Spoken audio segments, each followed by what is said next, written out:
itu terbagi menjadi dua. Ya, yang wajib ya, karena sifat yang melekat pada huruf tersebut ya, yang wajib untuk diamalkan. Terus yang kedua namanya ba. Ba itu namanya dua ya. Itu huruf abjadiyah. Kalau dalam bahasa Arab itu huruf abjadiyah. Ba itu artinya dua angka. Ya, sifatun tazyiniyah tahsiniyah. Sifat yang berhubungan dengan penghias saja. Pembagus, penghias, pembagus. Tazyiniyah atau tahsiniyah. Ya. Katarqiqi ar-ra'i al-maftuhah wal mamdudah. Ya, seperti menipiskan huruf ra yang berharokat fathah dan ra yang berharokat dhammah. Ya, al-maftuhah, maftuhah itu adalah fathah ya, istilahnya maftuhah. Mamdudah itu dhammah. Ya, seperti menipiskan huruf ra yang berharokat fathah dan ra yang berharokat dhammah. Ya. Harusnya ra yang dhammah dan ra yang fathah ini harus tebal bacanya, kecuali nanti ra yang berharokat kasrah. Coba ra, oru, oru, ri. Nah, itu baru tipis. Pangkalnya nggak usah naik ketika dia berharokat kasrah, ri. Ketika dia dhammah, oru. Ketika fathah, ra. Nah, semua tebal. Ya. Maka di sini dikatakan katarqiqir ra'i al-maftuha wal mamdudah. Contoh, Ar-Rahmanir Rahim. Dia menjadikan apa? Menjadikan tipis pada huruf ra. Ar-Rahmanir Rahim. Ar-Rahmanir Rahim. Ra, bukan ra ya. Ya, Ar-Rahmanir Rahim. Ar-Rahmanir Rahim. Itu yang salah. Yang benar apa? Ar-Rahmanir Rahim. Ar-Rahmanir Rahim. Seperti itu. Coba baca.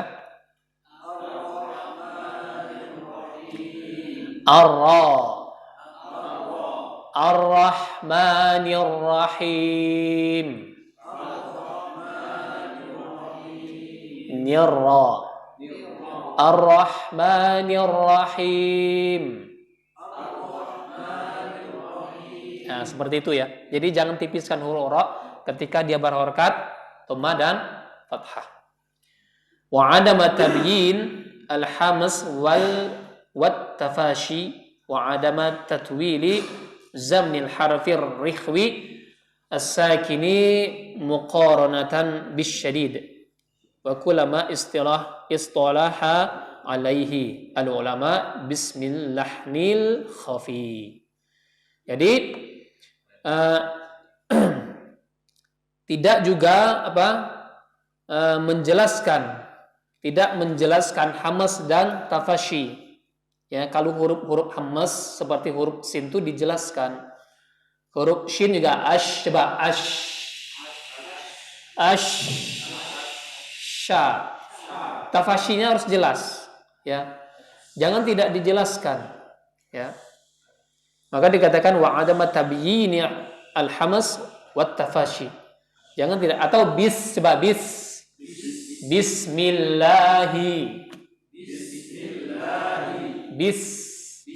Bismillahi. Itu namanya hamas ya, tidak boleh dihilangkan. Ya, tidak boleh dihilangkan, harus dijelaskan. Atau kurang sempurna disempurnakan lagi. Ya, kemudian wa adama tatwili zaman al-harfi ar-rikhwi as-sakin. Atau dia tidak memanjangkan daripada kadar ya, durasi zamannya, waktu, durasi huruf rikhwah, huruf yang mengalir suaranya yang ketika ia disukunkan. Ya. Jadi misalnya huruf ha, misalnya seperti ini. Ya. Huruf ha. Huruf ha ini punya sifat apa? Sifat mengalir suaranya. Nanti kita bahas ya di sini. Jadi harus mengalir. Coba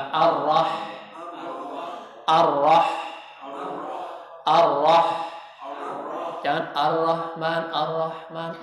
Tapi tapi tidak boleh berlebihan ya. Ar-Rahmanir Rahim. Ar-Rahman itu juga berlebihan. Ya, ta'assuf, takalluf, ya. Terlalu dipaksa-paksakan. Tidak boleh juga ya, takalluf. Ya, dia saja. Ar-Rahmanir Rahim. Coba. Itu ya, yang dikatakan. Ya.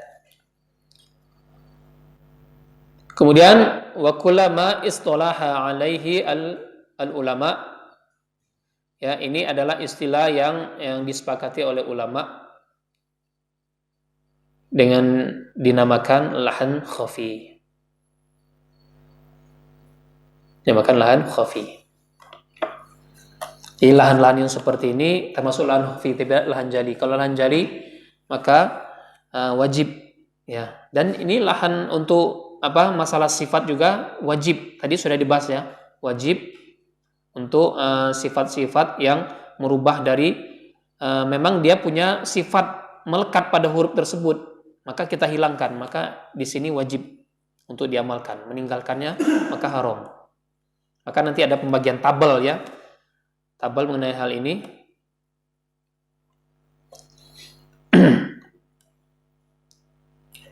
Itu yang kedua. Kemudian di sini disebutkan fayufarraqu fihi baina halatain. Maka dalam keadaan ini, dalam masalah sifat ini, sifat tazyiniyah dan tahsiniyah ini, maka dia dibagi dalam kedua keadaan. Ya. Dalam dua keadaan. Yang pertama, ala sabilit talaqi wa musyafahah. Ya, pada saat dia sedang lagi bertalaki dengan musyafahah. Nah, seperti ini nih. Pada saat lagi talaki, lagi sedang setoran bacaan, maka apa hukumnya? Al-iltizamu biha wajibun wal ikhlalu biha haramun li'annahu kadzabun fi riwayah. Maka mengamalkannya maka hukumnya wajib. Ya. Kalau lagi talaki, lagi sedang dites ini, lagi setoran, maka hukumnya wajib itu. Wajib, tidak boleh tidak. Wal ikhlalu biha haram. Mengabaikannya haram hukumnya. Li'annahu kadzabu fi riwayah. Karena berdosa di dalam riwayah. Ya. Kenapa haram? Karena ia berdosa di dalam riwayah. Riwayatnya enggak gitu cara bacanya. Rasulullah itu enggak gitu cara bacanya. Para sahabat enggak gitu cara bacanya. Para ulama-ulama yang memiliki riwayat yang bersanad itu enggak gitu cara bacanya. Tapi kenapa kamu bacanya seperti itu? Maka haram. Ya, seperti itu. Hati-hati. Kemudian yang kedua, ala sabilit tilawatil mu'tadah. Yufarriqu fihi baina halatain. Terbagi dua lagi ya. Yang kedua adalah saat membaca dalam keadaan biasa, pada saat bertilawah biasa. Ya. Pada saat bertilawah biasa. Ya biasa aja lagi sedang baca, tapi lagi sedang tidak setor dengan guru. Ya. Tapi kata penulis di dalam kitab ini, dia terbagi menjadi dua. Pada saat membaca itu, dia terbagi menjadi dua lagi. Yang pertama, min syakhsin mutqinin alimin bil ahkam ma'ibun fi haqqi. Maka seseorang yang membaca yang ia adalah seorang yang mutqin, seorang qari ya, dia faham dengan hukum-hukum bacaan, maka aib bagi dia ketika dia meninggalkan ini. Ya, aib bagi dia, tapi tidak jatuh sampai dalam taraf haram. Aib saja. Masa sih sudah belajar tapi nggak menerapkan itu? Ya tidak. Seorang qori loh, tapi bacanya amburadul. Kan aib ya seperti itu. Jadi ya, dia harus menerapkan itu. Yang kedua, man'amih al-muslimin tarakal akmala wala syai'a alaih.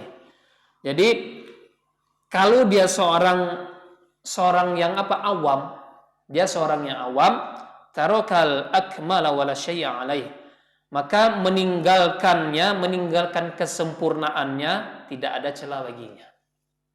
Dia enggak sempurna membaca. Jadi hukum-hukum bacaan tebal tipisnya dia kurang segala macam gitu ya. Hukum-hukum misalnya hukum-hukum bacaannya, misalnya pada saat min qabli dia baca min qablik, wa anfusikum dia baca demikian.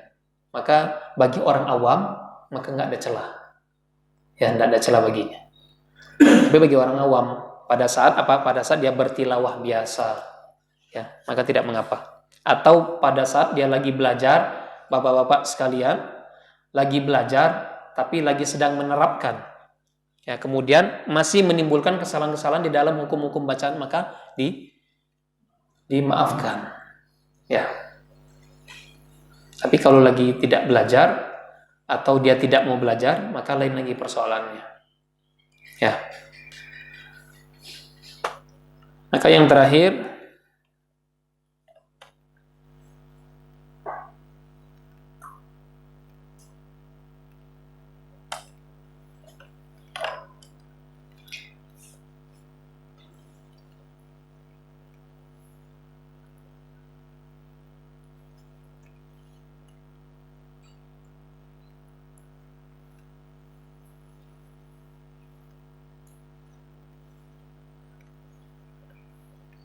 nah ini ya.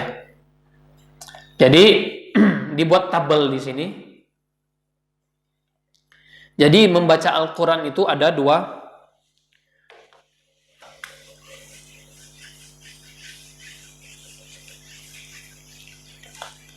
tiga pendapat, ya.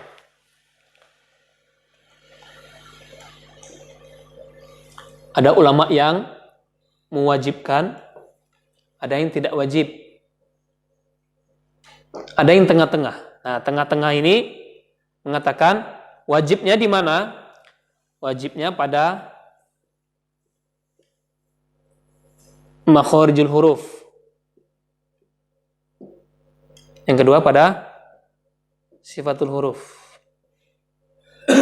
Ini yang kita sudah bahas, ya. Pada sifatul huruf, yang mana yang wajib? Bagi dua, ya. Ini sifat apa? Sifat lazimah.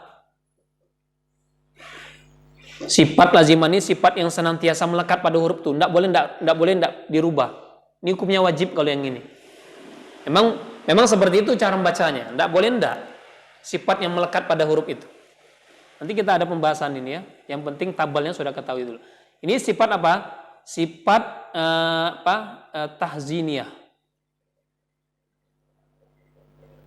Tahziniyah atau sifat penghias. Penghias saja. Hukumnya apa? Hukumnya bagi dua dulu. Pada saat talaqi,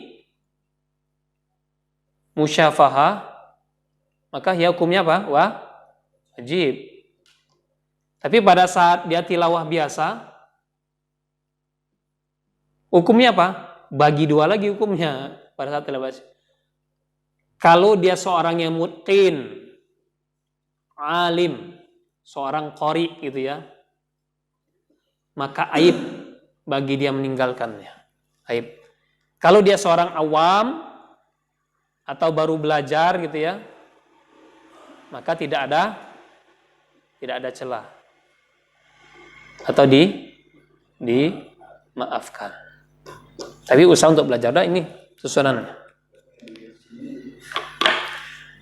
Ya, ini hukum mengamalkan tajwid.